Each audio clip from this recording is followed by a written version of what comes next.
Two, which is the implementing. As a start, you need to really have a theme. If you haven't got a theme to present, you are not ready. It's better to say, I'm sick today. Can I postpone for a week? Find more time. Okay. Now, next thing is to make sure that we have pre-event communication. So now that you have a theme, what about it? Do you think one will read a 12-page brochure about your event? No. Do you know, if you do a bit of research in psychology, nobody reads beyond the 3 lines of an email. So that's why when you want to manage certain things via email, forget about the how are you or how are you today, forget it, nobody reads that.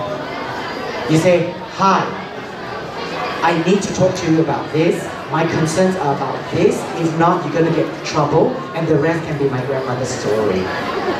Because nobody reads anything below. You know why? Maybe you have experienced it. Do you have, for those who are working, what we have on our email signature. Yes? Email signature has got our name, our family name, our job title, our mobile, our fax. Who uses fax? Our office line, our direct line, our social media, and then someone sort of email you and ask, after you send an email, hi, I'm Lillian. I'd like to do business with you. Please contact me. Great. Hi Lillian, what is your contact number? And then you say, oh my God, it's underneath my signature. But nobody scrolled, right? So having pre-event communication is very important. So for example, remember who's our audience? The papa. Do you think a papa will go onto a website? No, they can't find the button. Papa cannot find button. So papa, you have to do briefing. Hi papa, let me tell you, you've got to be here, there, this is the reason why, who is coming, the meals are okay, right? Give them an app, it's there. Press this button, will be there. They know. They will know. Because if your information is not the first 3 pages of a website, you fail. Because they will not read. Because they are too busy. Right? So busy.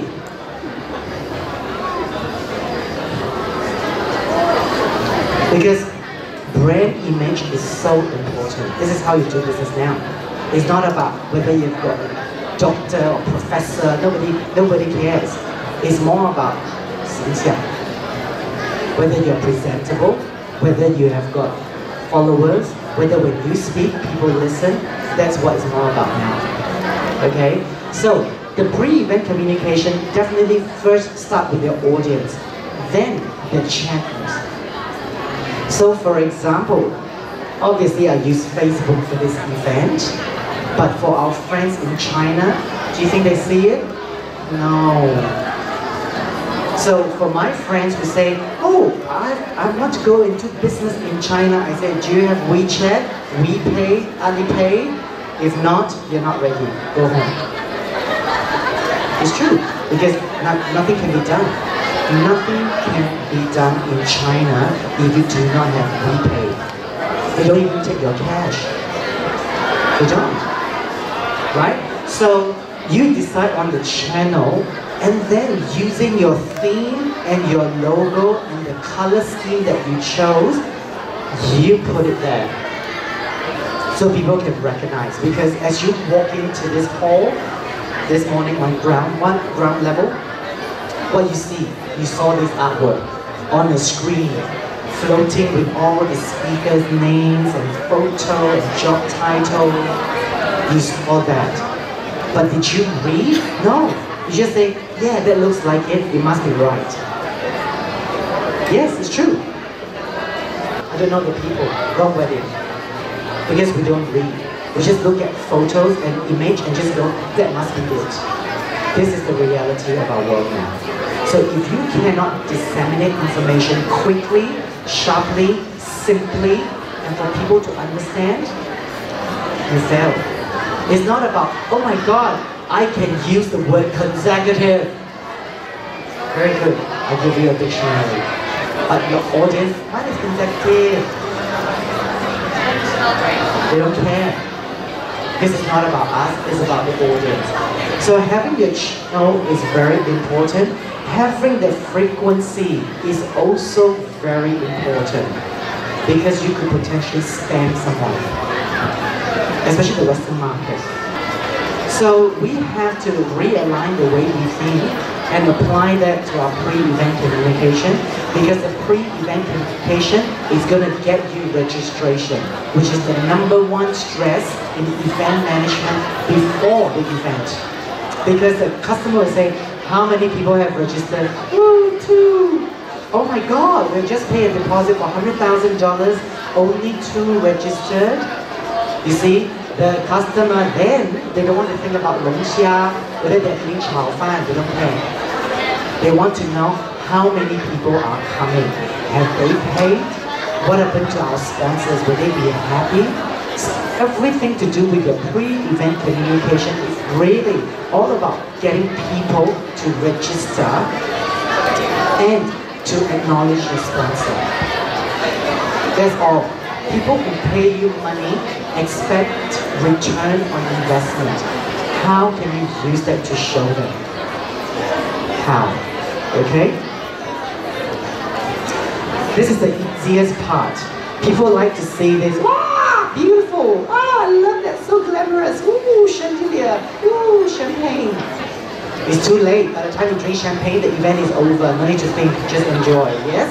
So, before the event, after you get some form of registration, event design and content immersion is so important.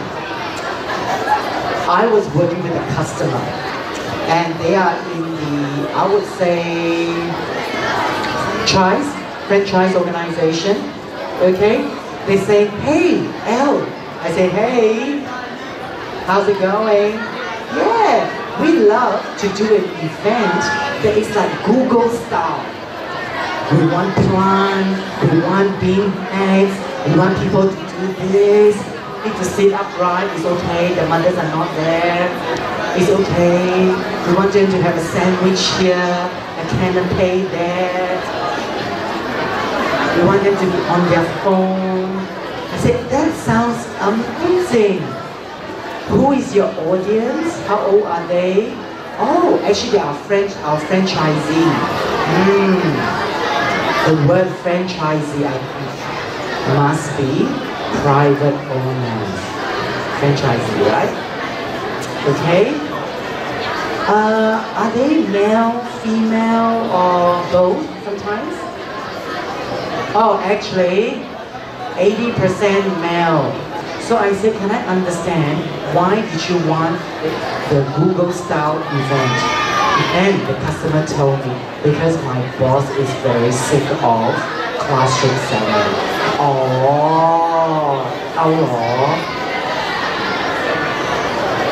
we can still use similar format. Don't use classroom. Use cabaret.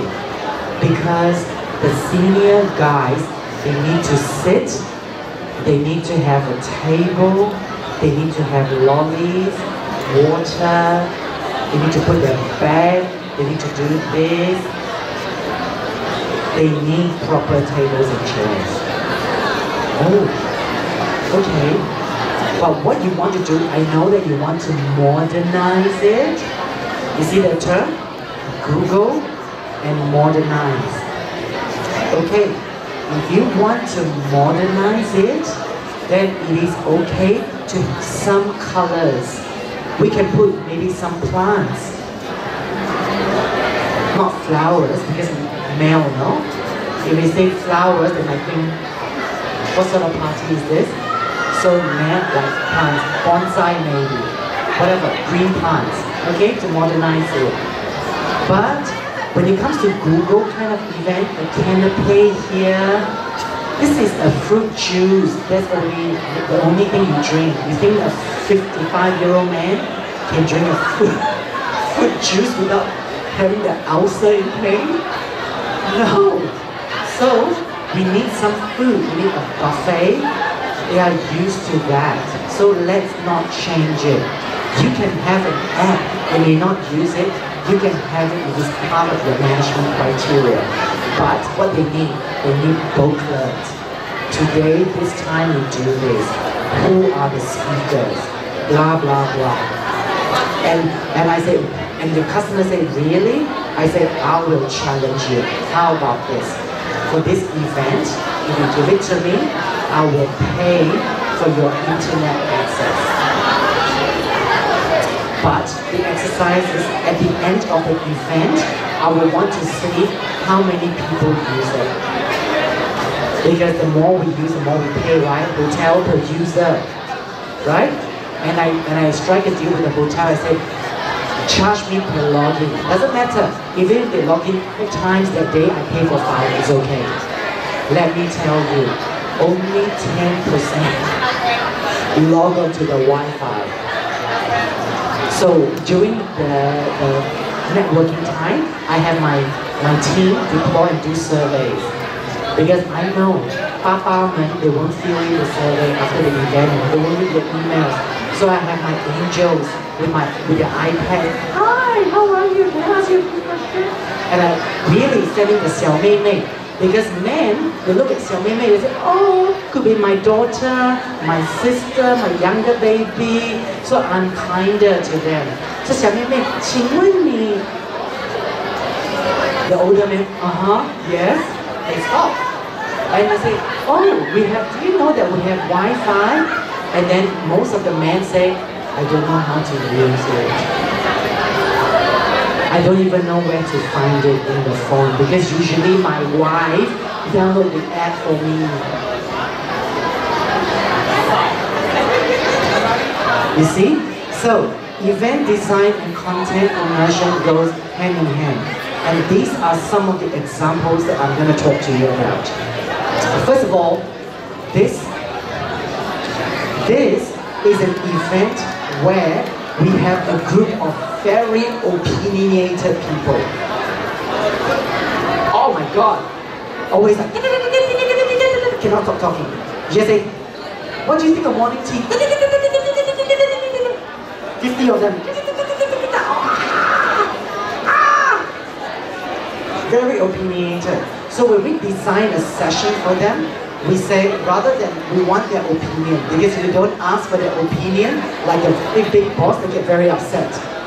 你没问我，你做主张。You see?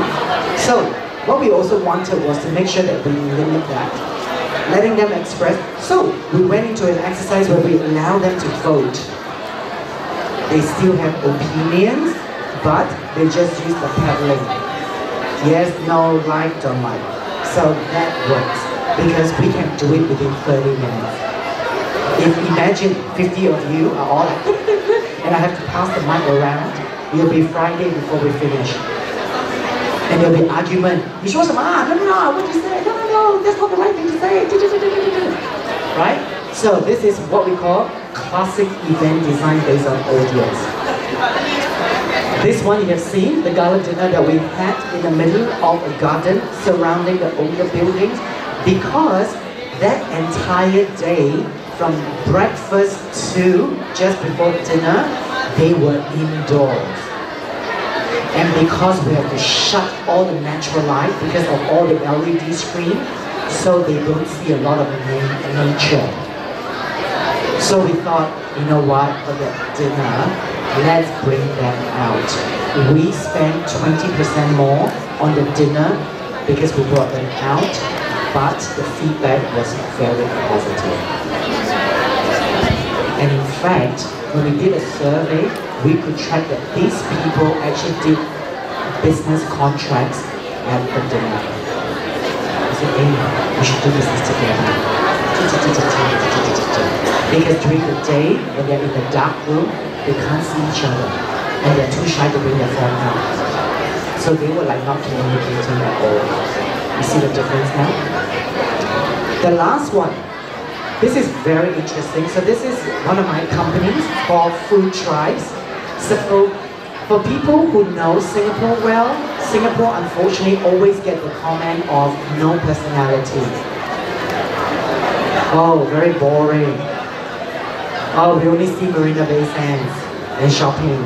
Shopping, shopping, shopping. There's something that I learned in Taiwan. Shopping, shopping. Oh, yes. So, what we do is we bring corporate groups into Singapore homes. So this is somebody's home, the last photo here. This is somebody's home. So we brought 10 senior management of the company into this lady's house. This lady, the owner of the house, cooked for them using her mother's recipe, telling the family stories, telling the family struggles. Because this company, within the 10 senior management, they did not have unity. They work together, but they actually don't quite like each other. And then I found out that they actually never had a meal together. Isn't it? I was like, really? Yeah. Like 2 or 3 of them might have a meal together, 4 or 5, but never 10 of them. And I say, let's give them that experience. Let's put them in an environment that they don't know. Because when we go to a new environment, what happens psychologically? We behave. We become more polite. Like we go to a new country. If I say today we're all going to Bhutan, you go, oh Bhutan, okay. If I say today we go to New York, New York! You know, because you're more confident about New York. But if you say Bhutan or Cambodia or Laos, anything tribal, you go, ooh. So content immersion is really about how do you tell the stories, because in every business there is struggle. So when it comes back to content design, it is really understanding about people's struggle, the 5 questions that you have to ask, who the audience is, find the topic, and then create the environment that matches the topic. Then everyone will be happy and we will continue